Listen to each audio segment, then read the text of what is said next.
নমস্কার বন্ধুরা, আমি আজকে আপনাদের লাবড়ার রেসিপি দেখাবো। এটা সব পুজো বাড়িতেই হয়ে থাকে, আবার অনেকে নিরামিষ দিনেও এই লাবড়াটা বানিয়ে থাকে। তো আমি কিভাবে লাবড়া বানাই আপনাদের দেখাচ্ছি। তো চলুন রান্নাটা শুরু করি। দেখুন বন্ধুরা, এই লাবড়া রেসিপিতে আপনারা যেরকম সবজি পছন্দ করেন ওরকম দিতে পারেন। তো আমার বাড়িতে যা যা ছিল আমি সেই সবজিই দিয়েছি। এখানে দেখুন, আমি অল্প একটু মূলো শাক গরম জলে ভালো করে ধুয়ে, একদম যেন জল না থাকে, এটা আপনাদের বাড়িতে যদি না থাকে নাও দিতে পারেন। এখানে আমি বাঁধাকপি নিয়েছি, ওটা আমি গরম জলে ভালো করে ধুয়ে এরকম টুকরো করে নিয়েছি এরকম। এখানে আমি থোড় নিয়েছি, গাজর নিয়েছি, বেগুন, কুমড়ো, অল্প একটু আলু, মূলো, বিনস, আর একটু নারকেল কুচি নিয়েছি, আর মটরশুঁটি নিয়েছি অল্প একটু। তো চলুন রান্নাটা শুরু করি। গ্যাস জেলে আমি কড়া বসিয়ে দিয়েছি। আমি 4 চামচ মতো সর্ষের তেল নিয়েছি। নারকেলগুলো হালকা ভেজে নেব।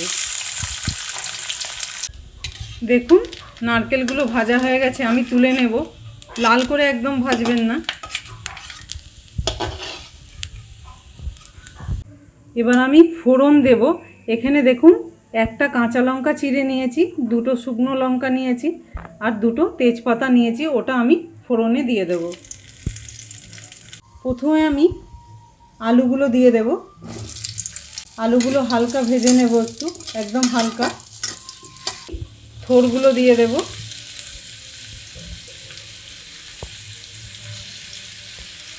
তারপরে আমি বিনসগুলো দিয়ে দেব। সব সবজি দিয়ে দেবো। কুমড়ো দিয়ে দেব,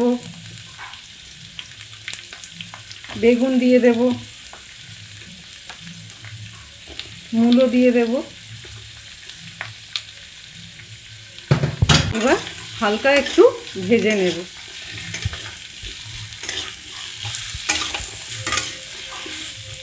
হালকা ভেজে নিয়েছি, এবার আমি গাজরগুলো দিয়ে দেব।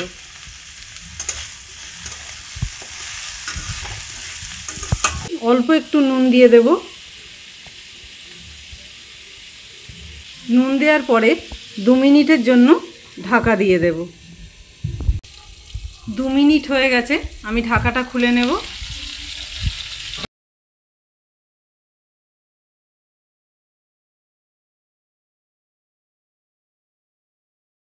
বাঁধাকপির টুকরোগুলো দিয়ে দেব।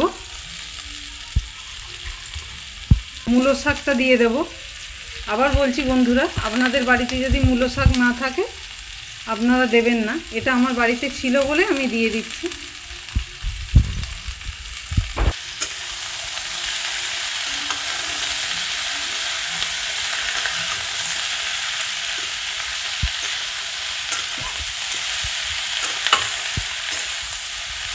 মটরশুঁটিগুলো দিয়ে দেব। অল্প একটু হলুদ গুঁড়ো দিয়ে দেব।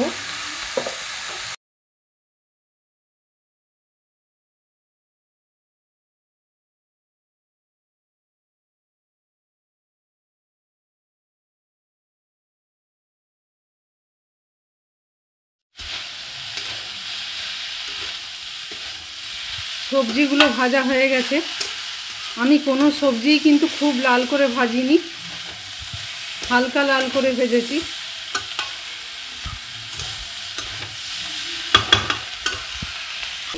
এক কাপ মতো জল দিয়ে দেব। গ্যাসের আঁচটা কমিয়ে দিয়ে আবারও আমি 2 থেকে 3 মিনিটের জন্য ঢাকা দিয়ে দেব। 3 মিনিট হয়ে গেছে, আমি ঢাকাটা খুলে নেব। দেখুন, জলটা প্রায় শুকিয়েই গেছে। এবার আমি 1/2 চামচ মতো ময়দা দিয়ে দেব উপর থেকে। ভালো করে নেড়ে নেব।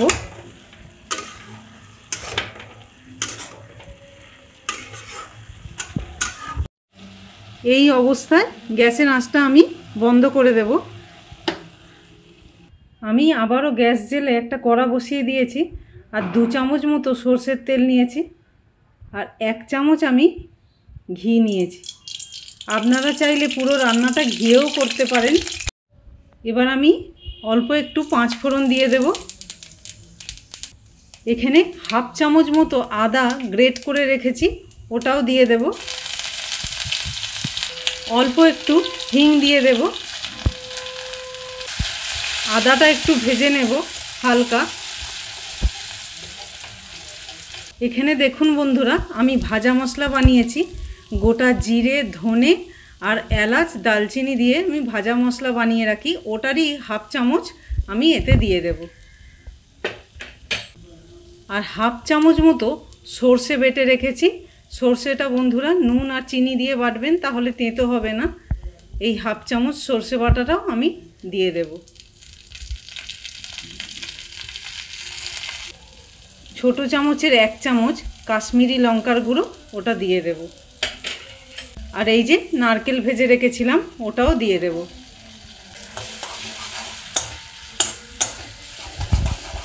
ভালো করে এটা ভেজে নেব। লাবড়াটা ঢেলে দেব।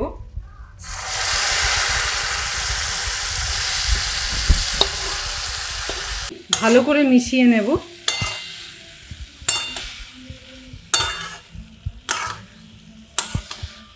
অল্প একটু চিনি দিয়ে দেব।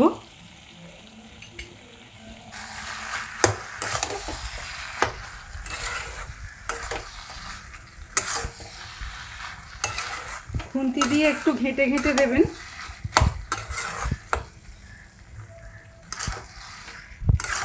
আমাদের হয়েই গেছে প্রায়। একদম শুকনো করে নেব। চারিপাশ দিয়ে তেল ছেড়ে দিয়েছে, রান্নাটা হয়ে গেছে আর একদম শুকনো হয়ে গেছে। দেখুন, অবশ্যই করে পুজোর দিন এইভাবে একদিন লাবড়া বানাবেন। আর ভালো লাগলে অবশ্যই করে লাইক, শেয়ার, কমেন্ট করতে ভুলবেন না বন্ধুরা। এবার আমি গ্যাসের আঁচটা বন্ধ করে দেব। লাবড়া রেসিপি আমার হয়ে গেছে। অবশ্যই যে কোনো পুজোর দিন কি নিরামিষ দিনে এই লাবড়া রেসিপিটা আপনারা বানান। আর ভালো লাগলে অবশ্যই করে লাইক, শেয়ার, কমেন্ট করতে ভুলবেন না।